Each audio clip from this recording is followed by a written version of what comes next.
Okay, students. So now we will discuss the four basic principles related to magnetic fields. ये just हम electrical machines 1 के अंदर जो हमने स्टडी किया था, जस्ट हम उसको एक दफ़ा रिवाइज कर रहे हैं ये, ताकि नेक्स्ट वीक ऑनवर्ड जब हम प्रॉपर अपने कोर्स आउटलाइन स्टार्ट करेंगे तो उसके अंदर ताकि ये बेसिक कॉन्सेप्ट आप लोगों को क्लियर हो इसमें. So as we know, there are four basic principles of related to the magnetic fields. The principle number 1 is a current carrying wire produces a magnetic field in the area around it. तो जब किसी भी wire में से current flow करता है उसके around क्या होता है, हमारे पास मैग्नेटिक फील्ड प्रोड्यूस होते हैं. इसी फिनोमेना को अभी हमने डिटेल में डिस्कस किया है. तो इसमें आप इसकी मैग्नेटिक फील्ड की डायरेक्शन भी फाइंड कर सकते हैं by using right hand rule. तो थंब को आप प्लेस करें करंट की डायरेक्शन में ये, और जो फिंगर्स हैं वो शो करेंगे the direction of magnetic field. तो इस तरह आप मैग्नेटिक फील्ड की डायरेक्शन भी फाइंड कर सकते हैं by using right hand rule. तो अगर इस वायर में से इस कंडक्टर में जब करंट फ्लो करेगा ये, उसके अराउंड क्या होगा, हमारे पास मैग्नेटिक फील्ड प्रोड्यूस होगी ये. तो it means total magnetic field will be equal to, so total magnetic field will be equal to जितना हमारे पास करंट फ्लो करेगा. अगर करंट की वैल्यू ज्यादा होगी तो मैग्नेटिक फील्ड की वैल्यू क्या होगी, यहाँ पे इंक्रीज करेगी ये. So now if this conductor is placing in a free space, अगर ये कंडक्टर एक फ्री स्पेस के अंदर है, so in this case what will be the value of the total magnetic field? So as we know, the permeability of the free space is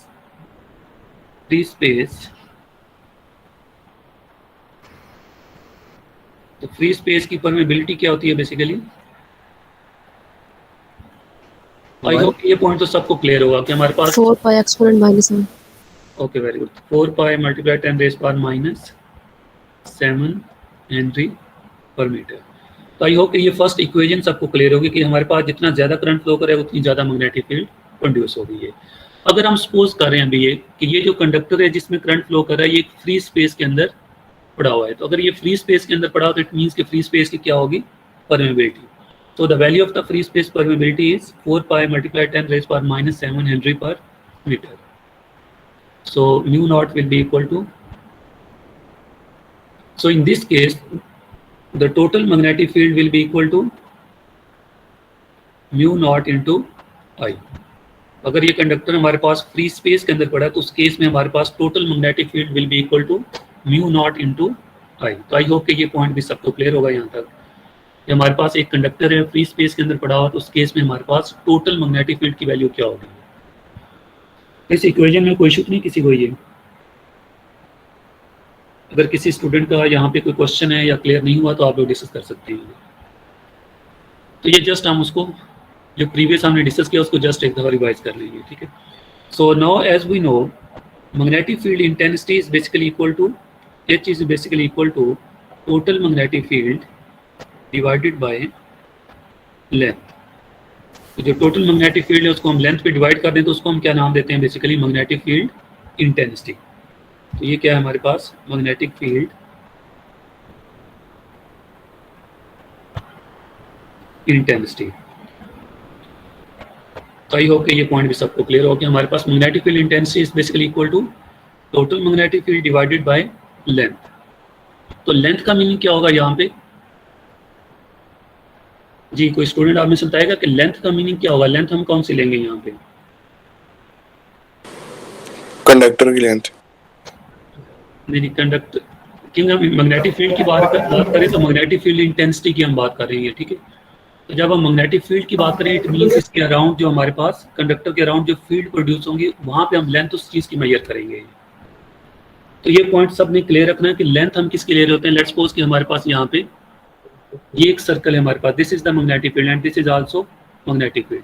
तो ये भी एक सर्कल है, ये भी हमारे पास एक सर्कल है. ये अगर इस सर्कल जो स्मॉल सर्कल है इसके अंदर अगर हम इसको डिफाइन करते हैं, ये हमारे पास क्या है बेसिकली मैग्नेटिक फील्ड. अगर इस सर्कल को हम 10 पार्ट्स के अंदर डिवाइड करते हैं, ये किस तरह हम डिवाइड करेंगे इसको हम, let's suppose this is the length. So this is the part number 1, this is the part number 2 and this is the part number 3. So this is the part number 4 and this is the 5.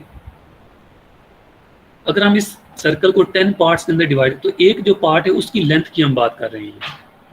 ये जो हमारे पास एक single part की length होगी, एक single जो हमारे पास point है इसमें एक सेक्शन है बेसिकली इस सर्कल का. ये अगर 10 है तो इसमें जो एक सिंगल सेक्शन होगा उसकी जो लेंथ होगी उसकी हम बात कर रहे हैं यहाँ पे. H will be equal to total magnetic field divided by length of the single section. तो एक सिंगल सेक्शन की लेंथ होगी, उस पर आपने डिवाइड करना है इसको। ये अब क्वेश्चन ये है कि जैसे जैसे हम यहाँ से अवे जाएंगे कंडक्टर से, अगर इस सर्कल को हम 10 पार्ट्स में डिवाइड करेंगे, ये जो हमारे पास नेक्स्ट सर्कल है, अगर इसको हम 10 पार्ट्स में डिवाइड करेंगे तो इस केस में हमारे पास लेंथ की वैल्यू क्या होगी? कोई आप में से आंसर करेगा। अगर इसको हम 10 पार्ट्स में डिवाइड करते हैं ये, अब इस केस में लेंथ की वैल्यू क्या होगी? एक जो सिंगल सेक्शन होगा उसकी लेंथ की वैल्यू इंक्रीज करेगी या डिक्रीज करेगी? इस केस में ये इंक्रीज करेगी। ये पॉइंट क्लियर रखना आप लोगों ने। ये कंडक्टर से लेंथ नहीं है, ये इस सेक्शन की लेंथ है। यहाँ पे हम क्या कर रहे हैं? उस इंटेंसिटी को मेजर कर रहे हैं। तो जैसे जैसे हम इस कंडक्टर से दूर जाएंगे, ये लेंथ की वैल्यू क्या होती जाएगी? इंक्रीज करेगी। तो इंटेंसिटी की वैल्यू क्या होगी? यहाँ पे कम होना शुरू हो जाएगी। आई होप कि ये लेंथ सबको क्लियर होगी कि लेंथ हम कौन से मेजर कर रहे हैं। कभी भी ये काम नहीं करना, इसमें ये ब्लेंडर नहीं करना कि हमारे पास यहाँ पे हम ये कर रहे हैं कि कंडक्टर की लेंथ लें और यहाँ से यहाँ तक मेजर करें। ये हमारे पास लेंथ है, ये लेंथ नहीं होती कभी भी। अब ये point two the point clear होना चाहिए कि ये लेंथ नहीं मेजर करें, हम लेंथ उस सेक्शन की लेते हैं, यहाँ पे हम मेजरमेंट कर रहे होते हैं। So magnetic field intensity H will be equal to total magnetic field divided by length. तो आई होप कि इसको आप कैलकुलेट कर सकते हैं। So in this case total magnetic field will be equal to, तो यहाँ से हम टोटल मैग्नेटिक फील्ड फाइंड करें, so total magnetic field will be equal to H into length. तो सर्कल में, तो ये पॉइंट क्लियर हो गया यहाँ तक सबको ये? So this will be equal to, yes sir, total magnetic field किसकी इक्वल है हमारे पास? अगर हम यहाँ से देखें, so total magnetic field is basically equal to mu naught into I. तो यहाँ पे हम क्या करेंगे? Basically this will be equal to mu naught into I. तो आई होप कि ये पॉइंट भी सबको क्लियर होगा ये। So now the question is total length कितनी? अगर यहाँ पे जो हम लेंथ की बात कर रहे हैं, ये हमने तो यहाँ पे लेंथ जो मेजर की वो एक सिंगल हमने सेक्शन की लेंथ मेजर की है। तो अगर हमारे पास 10 नंबर ऑफ सेक्शन इस सर्कल के, तो total length will be equal to, तो जब हमने सम करना तो सम के लिए हम क्या यूज करते हैं बेसिकली? जी, सम जब भी हमने करना हो तो क्या यूज करते हैं? इंटीग्रल। उसके लिए इंटीग्रल का मीनिंग क्या होता है कि सब वैल्यू को क्या करेंगे हम? सेकंड को भी ऐड करेंगे, थर्ड, फोर्थ, जितने भी हमारे पास नंबर ऑफ सेक्शन होंगे एक सर्कल के, एक की लेंथ हमें पता है, सबको अगर ऐड करना है तो क्या यूज करेंगे हम? इंटीग्रल। अब ये क्योंकि हमारे पास एक क्लोज सर्कल है तो यहाँ पे हम क्या यूज कर देंगे? ये क्लोज इंटीग्रल शो कर देंगे, ठीक है। So this will be equal to H into DL is equal to mu naught into I. So this is called ampere law. तो आई होप कि ये पॉइंट सबको क्लियर होगा कि एम्पेयर लॉ का मीनिंग सबको क्लियर होगा कि तो एम्पेयर लॉ का मीनिंग क्या है बेसिकली? यहाँ पे अगर हम इसको डिफाइन करेंगे, ampere law is basically states that for any close loop path, तो ये क्या है हमारे पास? एक क्लोज लूप पाथ है ये। The sum of the length elements, तो ये हमने क्या किया? सब एलिमेंट की लेंथ को सम किया। उसके सम के लिए हमने क्या यूज किया? यहाँ पे इंटीग्रल यूज किया, क्योंकि क्लोज पाथ है तो ये क्लोज इंटीग्रल यहाँ पे हमने अप्लाई किया। ये time the magnetic field in the direction of the length element, multiply किससे कर दिया? सो मैग्नेटिक फील्ड इंटेंसिटी से हमने क्या कर दिया? इसको मल्टीप्लाई कर दिया। ये is equal to the permeability times the electric current enclosed in the loop. इसके इक्वल है परमेबिलिटी टाइम इनटू करंट। तो ये हमारे पास क्या आ गया? एम्पेयर। आई होप कि इसकी अब स्टेटमेंट आप सबको क्लियर होगी कि हमारे पास एम्पेयर लॉ की स्टेटमेंट क्या है। Yes sir. चलें, अगर किसी स्टूडेंट को कोई कंफ्यूजन है तो आप लोग यहाँ तक डिस्कस कर सकते हैं। ये बिल्कुल बेसिक है, इसलिए हम रिवाइज करें ताकि नेक्स्ट हम बार बार इस टर्म को यूज करेंगे तो सबको आइडिया होना चाहिए इसका मीनिंग क्या है basically. Okay students, so now we will discuss what is the meaning of magnetic flux. So magnetic flux is the measurement of the total magnetic field which passes through a given area. Let's suppose this is the given area. तो एक given area के अंदर जितनी भी magnetic field होती है उसको हम क्या नाम देते हैं? magnetic flux. अगर हमें इसको कैलकुलेट करना हो तो इसका हमारे पास फार्मूला क्या होगा? ये so the unit of magnetic flux is Weber. इसको हम रिप्रेजेंट करते हैं WB के साथ। So the formula of the magnetic flux is basically equal to B dot A is equal to BA cos theta. तो आई होप कि ये definition clear हो कि हमारे पास एक गिवन एरिया के अंदर जितनी भी मैग्नेटिक फील्ड होंगे उसको हम क्या नाम देंगे? फ्लक्स। मैग्नेटिक फील्ड ये बेसिकली, अगर हम एक स्पेसिफिक एरिया डिफाइन कर देते हैं, ये अगर हम ट्रांसफार्मर की बात करें तो उसकी कोर है, कोर के अंदर जितनी भी मैग्नेटिक फील्ड होंगी उस मैग्नेटिक फील्ड को हम क्या नाम देंगे? फ्लक्स। तो अगर हम फ्लक्स को कैलकुलेट करना चाहते हैं so flux will be equal to B dot A is equal to B A cos theta. ये दोनों हमारे पास मैग्नेटिक फील्ड और जो एरिया है हमारे पास बेसिकली क्या होने चाहिए, ये पैरेलल के अंदर। अगर थीटा की वैल्यू 0 होगी so in this case value of the magnetic flux will be maximum. तो बिल्कुल बेसिक है, सिंपल, आप इसको डिफाइन कर सकते हैं इसके अंदर। ये तो हमारे पास गिवन एरिया के अंदर जो मैग्नेटिक फील्ड होती है उसको हम क्या नाम दे रहे हैं, magnetic flux. So now the question is, what is the meaning of magnetic flux density? Magnetic flux density. तो अगर हम मैग्नेटिक फ्लक्स डेंसिटी को डिफाइन करें तो इसकी डेफिनेशन क्या होगी हमारे पास, it is the number of magnetic field lines, it is the number of magnetic field lines of flux that passes through a certain point, lines of flux that passes through a certain point on a surface। अगर इस diagram में देखें आप, it is the number of magnetic field lines of flux that passes through certain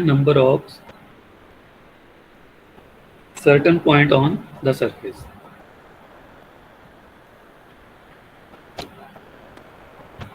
तो इसका simple meaning क्या है कि अगर हम इसी एक स्पेसिफिक एरिया के अंदर एक सर्टेन पॉइंट डिफाइन कर देंगे इस सरफेस के अंदर, इस पॉइंट के अंदर जितनी, लेट्स सपोज इसको हमने डिफाइन कर दिया 1 मीटर स्क्वायर एरिया, तो इसके अंदर जो हमारे पास मैग्नेटिक फील्ड होंगे इसको हम क्या नाम देंगे, मैग्नेटिक फ्लक्स डेंसिटी। तो अगर हम इसको कैलकुलेट करना चाहते हैं so B will be equal to flux over area. तो इसको सिंपल वर्ड में आप इसको डिफाइन कर सकते हैं। तो इसका यूनिट क्या होगा हमारे पास, वेबर पर मीटर स्क्वायर। तो आई होप कि इसके डेफिनेशन के अंदर भी ज़्यादा इशू है। अगर हमारे पास टोटल एरिया के अंदर जो मैग्नेटिक फील्ड होंगे उसको हम क्या नाम दे रहे हैं, magnetic flux. So the magnetic flux density is the number of magnetic field lines of flux that passes through certain point on the surface। तो एक certain point हम डिफाइन करते हैं, लेट्स सपोज कि 1 मीटर स्क्वायर एरिया हमने define कर दिया। ये इसके अंदर जो मैग्नेटिक फील्ड लाइंस होंगे उसको हम क्या नाम देंगे, मैग्नेटिक फ्लक्स डेंसिटी। अगर हम इसको कैलकुलेट करना है so B will be equal to flux over area. I hope कि ये सिंपल डेफिनेशन भी सबको क्लियर होगी इसके अंदर ये। So the last point is the relationship between the magnetic flux density and the magnetic field intensity is B is basically equal to mu into H। तो इस पॉइंट को भी हमने डिटेल में डिस्कस किया हुआ है। ये म्यू का मीनिंग क्या होता है हमारे पास, मैग्नेटिक परमेबिलिटी।